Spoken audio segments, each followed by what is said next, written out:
I'm Coach Liz, and I was misdiagnosed. So let's rewind a little bit. Boston Marathon, April 2023, last year. It's been a year already. And honestly, right before I headed to Boston, I could start to feel a bit of an ache. Actually, that whole week, I felt an ache in my low back. Contrary to what I normally do, I ignored it. I had been training for the New York City half marathon since January, putting on some heavier mileage and also heavier weights, doing deadlifts, squats, while using a barbell. Now, things are doing pretty good, but honestly, my workout routines, strength training routines, I knew were missing a bit more core and just strengthening of that area. So looks like I was gonna pay for it. So fast forward through April, through Boston. Unfortunately, after the 4 hours that I was live online with you guys, the back was angry. And quite frankly, I was done. I had to get home. By the time I got home after the long ride home, I couldn't move. My back wouldn't let me move. It was done. So I literally laid in bed for a few days until the pain was so bad that I actually called the doctor. I went in to see the doctor, had multiple tests done, and everything else seemed to be fine. Now here's where it gets wonky. I knew what I was experiencing wasn't an organ. I've had this pain before. Not as bad, but pretty close to it. And I knew it could be muscular or skeletal. And I asked for an MRI. The doctor didn't want to do an MRI first. She wanted to do a CT scan. Now, I'm not a doctor. I know that. And I know my doctor had her reasons. But I was very clear that I didn't want the additional radiation if I were to do both tests. The CT scan is quite invasive. If you don't know, they hook you up to an iodine IV, and while they're scanning you, they pump the iodine through your body. You also, about an hour or so before the scan, have to drink barium, or that white substance, pretty sure it's barium. And contrary to what I wanted to do, the doctor ordered a CT scan. Unfortunately, I was like, no, I really think this is either muscular or skeletal. I'd prefer an MRI. Now, I'm not a doctor. I know my body pretty well, and I really felt that it was muscular or skeletal, and that the CT scan might be a waste of time. Now, it wasn't a complete waste of time. We did find out that I had a cyst rupture, and there was some remnants of the fluid in my body still, and that there's a minor lipoma on one of my kidneys, both of which aren't probably going to be causing the issues that I'm having with my back, although that ruptured cyst could have had some impact on that pain, or been causing the pain. So I get the CT scan. Now, here's why I didn't want the CT scan. It's an invasive procedure. And I understand that. They have to give you barium, I believe it's that white substance, so that your insides glow. And then during the CT scan, they hook you up to an IV and inject iodine through your body so that you can have your blood vessels and everything light up, which is the purpose of it. But I really didn't want the additional dose of, honestly, of radiation. And, you know, there was a point where I thought maybe, you know, we might be trying to have another child. So I really didn't want to go along with that. Or if I were to do the MRI, I'd want to split it up. So CT scan gets done. They don't find anything. Even talk with the gynecologist, nothing there. Get other procedures done. Still nothing going on in there that they can see. If they had just done an MRI the first time, I think we would have figured it out. But we don't know that yet, right? We don't know that yet. So I get through all these testings, and doctor finally says, you know what, let's just get you connected with a physical therapist. Maybe they can figure out what's going on with you. So I start doing the research. I find this physical therapist. She's fantastic. I was truly believing that something might have been going on with my pelvic floor. So I found this particular physical therapist to help me out with that. She did tests. She spent so much time with me. She was awesome. Didn't think that there's anything wrong with my pelvic floor. Now, mind you, this is probably 2 months after the initial issue in early April, or mid-April. You know, at this point, I'm beginning to heal a little bit. Not perfect, but I'm certainly not doing deadlifts or squats or anything heavy, or even running at this point, because I've completely stopped at this point. And she sends me home because she has the belief that something's going on with my psoas. Now, she goes on to explain that sometimes if our glutes are not working properly, or not activated properly, or not firing, or inhibited for any reason, that the psoas muscle will be taking on the extra load and pulling the legs forward while running. Now, this is definitely true, and this is something we talk about here at the Run Experience, and I totally understood that. So she gave me glute work. We went to town on activating my glutes, and honestly, my back slowly started to feel better, but I could honestly feel like there was a piece of this puzzle missing, and it was quite honestly, it was frustrating. Now, I was slowly getting better. By slow, I mean like it was kind of going month to month here, and I hadn't been running. Well, I signed up for a couple races. I figured I'd do like some walk running as I started to feel better, and kind of just gauging it off, and that seemed to be okay. I did a couple obstacle course races, the Savage race, the Spartan sprints. I was signed up for the Vermont Spartan Beast at Killington Resort, and unfortunately had to pull out of that, but then checked myself into the 5K distance instead, which was a good idea. In the end, I truly think I did the right thing, as hard of a decision as it was. I knew that there were bigger, crazier races coming up later that I wanted to be healthy for. That was OCR World Championships in California, Mammoth Lakes, and there were this 3K and the 15K that I was both signed up for. Now, during this time, I'd also been working with a nutritionist because I was dealing with low energy availability. Right prior to all this happening, I crashed and burned at that New York City half marathon, to be honest with you, and couldn't figure out what was going on, and realized that I'd enlisted the help of this nutritionist just in the nick of time, because I really didn't think there was anything wrong. I just thought I was lazy, and truly I was actually dealing with a bout of low energy availability. Now, most people know that you can lose your period when you are suffering from low energy availability. I did not, however, but it was all messed up. Cycle was off. So ladies, when your cycle's off in any way, whether you're missing it entirely or it's just different and you know something's off, get checked out. Maybe even check in on your nutrition to make sure you're getting enough. My biggest problem as a plant-based athlete, and that means I was fully vegetarian at the time, I was not getting enough protein. And truly, throughout the year, and still do, I suffer, or like I struggle with this. I'm still not getting enough protein.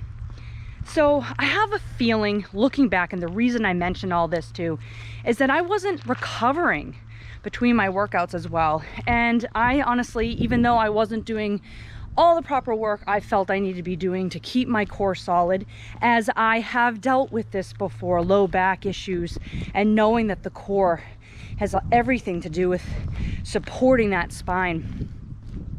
You know, I do believe too that my body just wasn't healing the way it's normally able. So I figured I'd just bring that up because there are probably many of you out there who could be experiencing this. And if you are one of my athletes, you've worked with me either in the Run Experience app or in person, you know I'm always going to be one to know, are you getting enough? And it's a good thing to check it out and maybe even hire sports performance nutritionists to make sure that you are meeting all your needs. I know it helped me for sure. Now back to all this time, I finally get to October and I compete in the OCR World Championships. Obviously I'm still at a walk run here, doing very minimal strength training, PT every day, and that was really geared at the glutes. Now everything goes pretty well, epic runs, fantastic time out there. I couldn't have asked for better weather, a better time. They put on such a wonderful race and in an epic location of Mammoth Lakes if you haven't been. However, I went into my off season at this point. Now, at that point, by January, I met up with my coaches and we decided, hey, let's start adding some heavier weight in. I felt I was ready and I was feeling pretty good. Still not 100%, but pretty good. And I started hitting the gym in January. Tried doing some deadlifts using a Smith machine, which I'm not a fan of, and immediately, oh crap, back's hurting. Something's not right. Like, I don't think I did that right. And I had to take another week or two off. I ended up just taking complete off. Like, I didn't run, I didn't strength train, I didn't do anything. I just, for a mental reset, I said, that's it, I'm just gonna do nothing, because I think I need this reset. Now, you don't know this about me, but when I don't run, if I don't strength train, I slip into depression pretty quickly, hard and fast. And it was also still winter at this time, so days were long and I wasn't getting outside. So honestly, my mental health took a hit this year because of that. But I also knew that my body really needed the reset as much as my mind was angry with me. So after those 2 weeks, I decided to start trickling some things in, but I had this itch. I knew, and I know, that there's a piece of this puzzle missing that is important to my healing process that I'm just not getting. So, of course, I enlisted Coach Brad here from the Run Experience. I reached out to him and I asked him, I said, Brad, you know, do you think you could help me and maybe figure out what's going on with me? And, you know, he was happy to help. So grateful for him and figuring this out. He spent much time with me, asked me all sorts of questions, spent his time, heard me out. I explained how the pain was, how it happened. It turns out he believes I had a disc pathology. So a disc problem, and basically this could have even been a herniated disc when it initially happened.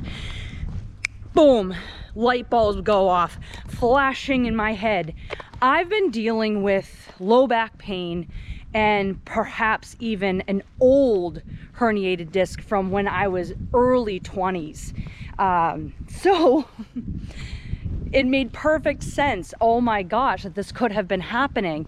Now, I haven't been doing the core work and the core strengthening that my physical therapist gave me back then, but I had been doing it for a long time and just happened to lose all of those really great movements that they had given me that had helped me get through it the first time. Now, that wasn't initially actually diagnosed, as they had only given me an x-ray and couldn't really tell. But the doctor I was seeing at the time felt that it could have been a disc problem and felt physical therapy would be the way to go, and she was right. That, my friends, is what set me off on my fitness journey, just a side note there. So going back to Coach Brad, after everything, he really believed that I needed to get some more core work in, just like, it's like I'm living between two timelines here. and so did the core work. He suggested the McGill 3. If you want to know more about the McGill 3, we have a video by Coach Brad himself explaining what those 3 movements are.